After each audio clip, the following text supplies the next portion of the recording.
A young and beautiful girl unexpectedly fell madly in love with a 45-year-old man. On the outside, Akira looked cold and aloof, and she was the school's most admired girl, but she had no interest in the pursuit of boys her own age. Every time the school bell rang after class, she would head straight to the restaurant garden to work part-time. Only here, the 45-year-old Kondo could make her heart race. The straightforward and innocent Akira once confessed her feelings to him, but in Kondo's eyes, it was nothing more than a young employee's respect for her boss. After all, no blooming teenage girl would ever fall in love with a man 25 years older than her. The next day, the more Akira thought about it, the more unwilling she felt. Her hard-earned courage to confess her love was misunderstood completely. So after school, she decided to find Kondo and clear things up. But on the way, she ran into her underclassman Ishii. It turned out that Akira had once been the star of the track team, but after a sudden injury,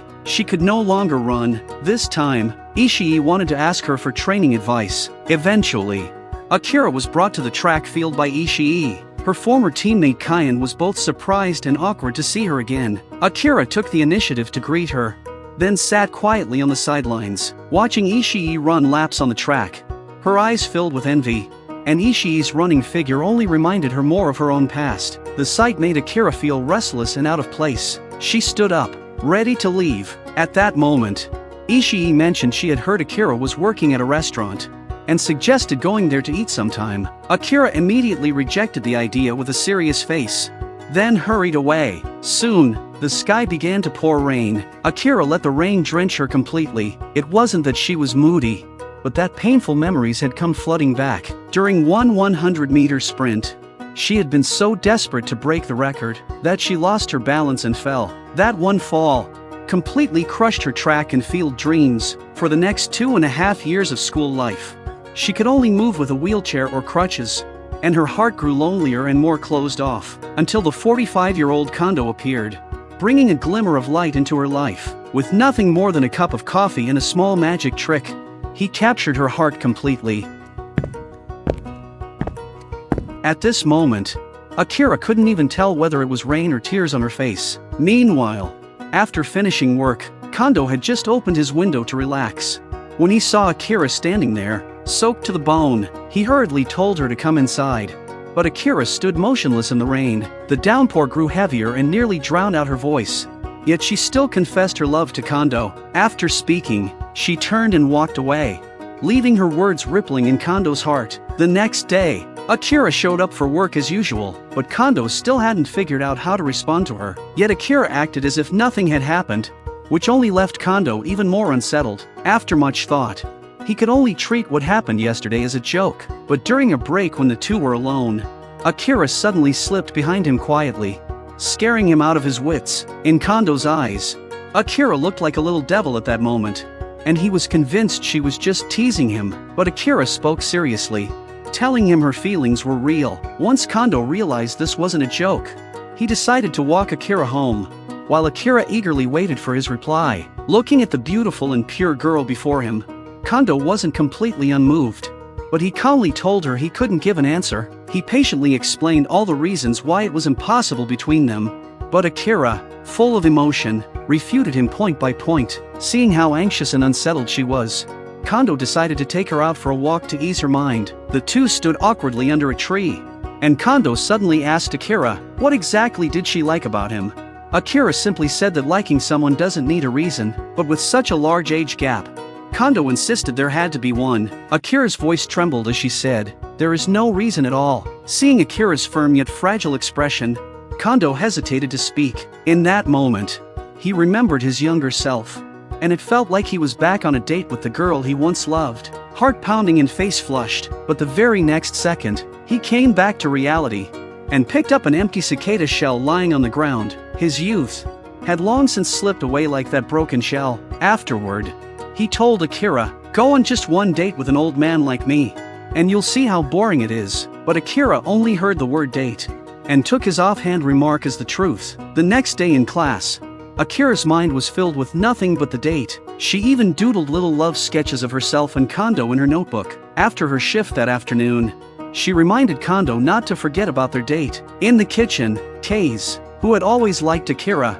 secretly added a special whipped cream, meant only for customers, into her lunch, but Akira only replied with a cold thank you. While eating, Akira hoped to run into Kondo, but the one who showed up instead was Kei's. She immediately stood up to leave. At that moment, Kei's noticed the notebook in her hand and asked to borrow it. Akira handed it over without much thought, but while working, she suddenly realized what she had done and rushed out in a panic. By then, Kei's had already seen the love doodles in her notebook. She begged him not to tell anyone, but Kei's gave her a condition: she had to go on a date with him to protect Kondo.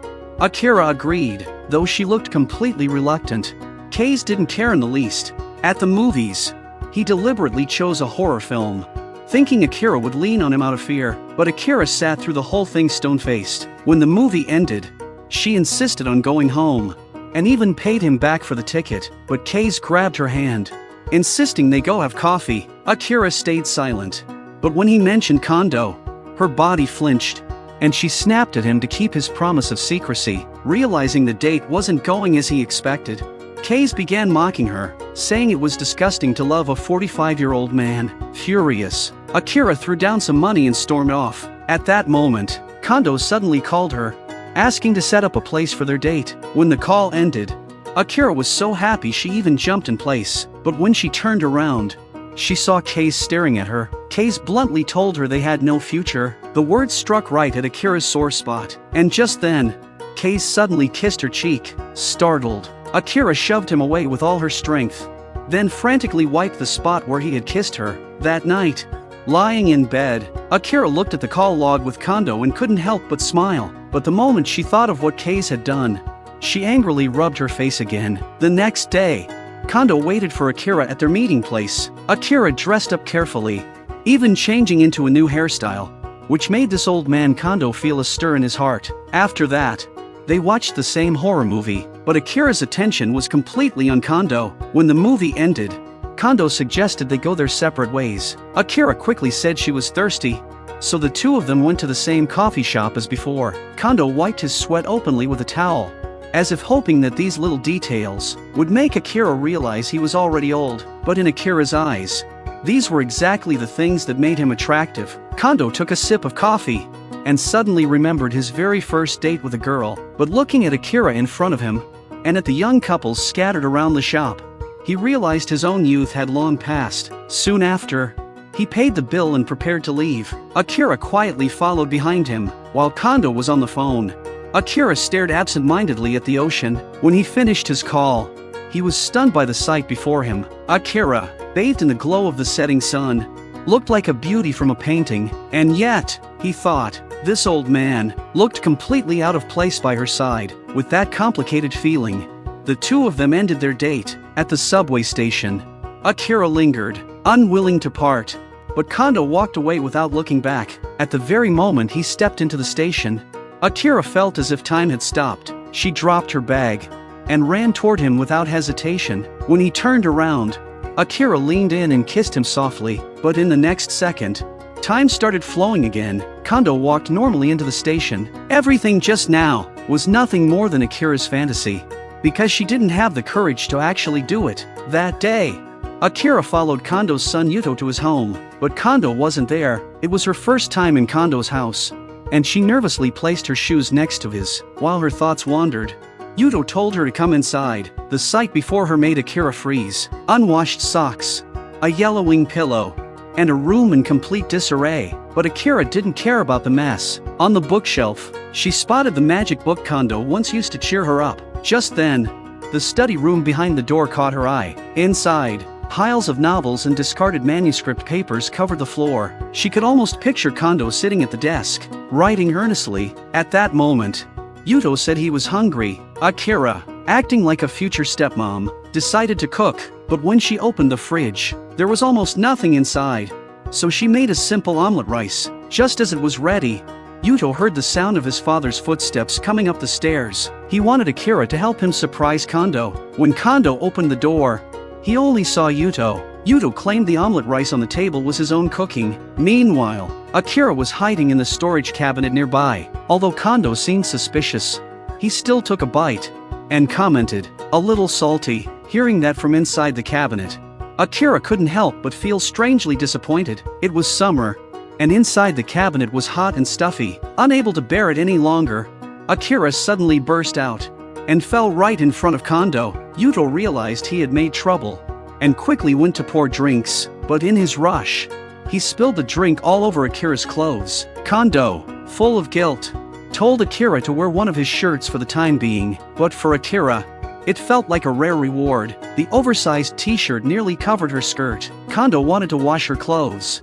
but the washing machine was already full of his own dirty laundry, so he had no choice but to take them to the dry cleaners. After he left, Yuto kept apologizing, but Akira didn't mind at all, and even comforted him softly. When Yuto finally calmed down, Akira held onto the shirt tightly, as if she could still smell Kondo's scent on it. Not long after, rain began to fall. Kondo, stuck at the dry cleaners, didn't know what to do. In the distance, two figures appeared. It was Akira and Yuto. The three of them walked in the rain like a family. Kondo and Akira walked side by side, and when they reached a corner, they stopped. Akira once again confessed her love to him. Looking into her determined eyes, Kondo finally realized that her feelings for him were serious, and once more, ripples stirred in his heart. But still, he did not give her an answer, because she was young enough to be reckless, but he could not afford to be. From that day on, every time the school bell rang, Akira would go to the restaurant to work part-time, just so she could see the person she constantly thought about. Kondo. She would even look for chances to be alone with him, and when he stayed quiet, she would take the initiative to start a conversation. But the moment Kondo turned to look at her, she would become too shy to say anything, so she ended up asking about the book he had been reading the other day. Kondo said he only read it because he knew the author, and Akira suddenly remembered the piles of discarded manuscripts scattered all over his home. She was about to encourage him to write again, but Kondo suddenly said with a hint of sadness, "You don't really know me." That single sentence left her stunned. Unsure of how to respond, Kondo's words echoed in Akira's heart for a long time. It had been raining non-stop these past few days, yet Akira still showed up to work on time. But today, she didn't see Kondo anywhere. It was only through other employees that she learned he had caught a cold. While working, Akira couldn't concentrate, and whenever she recalled Kondo's words, she felt he might actually dislike her, so she rushed straight to Kondo's home. Meanwhile, Kondo, who was running a high fever, was woken up by the sharp sound of the doorbell. When he opened the door, he froze. Akira stood outside in a floral dress. It was a sight he had never expected. Kondo looked out at the heavy rain in silence, while Akira rested her head on the table without speaking, and the atmosphere grew awkward. Suddenly, Akira blamed herself, admitting she really didn't know him at all. Only then did Kondo realize that his careless words earlier might have hurt her, but Akira went on to say that she wanted to understand him more. She couldn't hold it in and loudly asked if he hated her. That was when Kondo realized she had misunderstood his meaning. He was just about to explain, when suddenly the power went out. In the dimly lit room, Kondo said that whenever he was with Akira, he could rediscover the long-lost feeling of excitement. Hearing those words, Akira finally raised her head, tears of joy streaming down her face. She was overjoyed to know that Kondo didn't hate her. Kondo knew he couldn't accept Akira's feelings, but in that moment, he instinctively wanted to comfort her, so he slowly wrapped his arms around the anxious Akira. Akira couldn't believe what was happening before her eyes, but as Akira clung to him, Kondo suddenly came back to his senses. He quickly pushed her away, and his hesitation left Akira full of expectation. Just then, the lights flickered back on. Kondo said it had only been a hug between friends, but even such a dismissive answer was enough to keep Akira happy for a long time. Right after saying this, Kondo collapsed from his fever. The next day, Kondo recovered and returned to work as usual, but Akira, who had been caught in the rain the night before, ended up with a cold. She didn't care about her fever at all.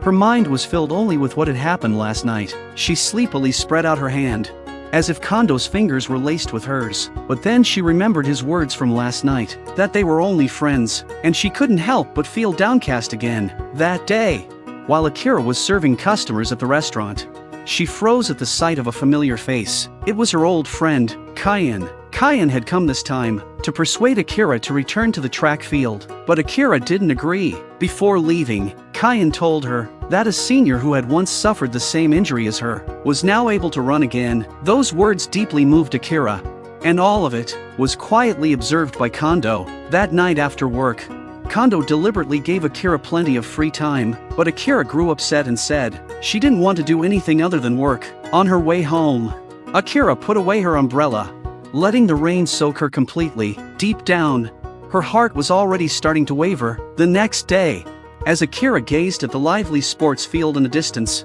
she threw the paper airplane that symbolized her track dreams with all her strength. Later that afternoon while working, Kondo told Akira that he had started writing novels again because it was a promise he had once made to himself. Then, in a sudden change of tone, he reminded Akira not to forget her own promise either. That night, Akira rummaged through her belongings and found her long-forgotten rehabilitation training plan. In that moment, she finally remembered the promise she once made with Kyan to run together again under the blue sky. The following day, Kondo was in a rush for a business trip and forgot to bring some important meeting documents. On her way to deliver them, Akira suddenly remembered the time she first fell during a race and how Kyan had cried while encouraging her. Without realizing it, her pace grew faster and faster. Meanwhile, Kondo was worrying over his missing documents when suddenly he spotted a familiar figure in the distance. It was Akira, rushing over in the rain. He hurried to meet her with an umbrella,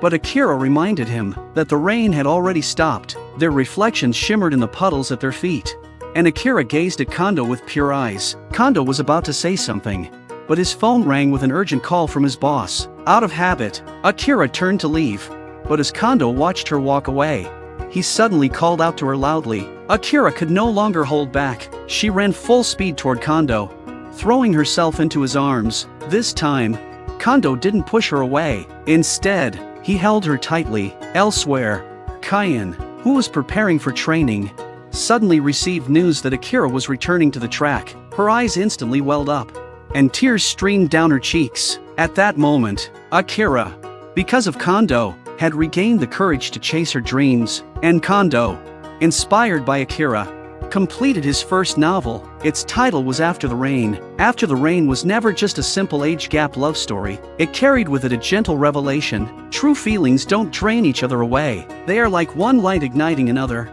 so that two people who were once at their lowest can, through each other's company, rediscover the courage and passion to face life and become better versions of themselves.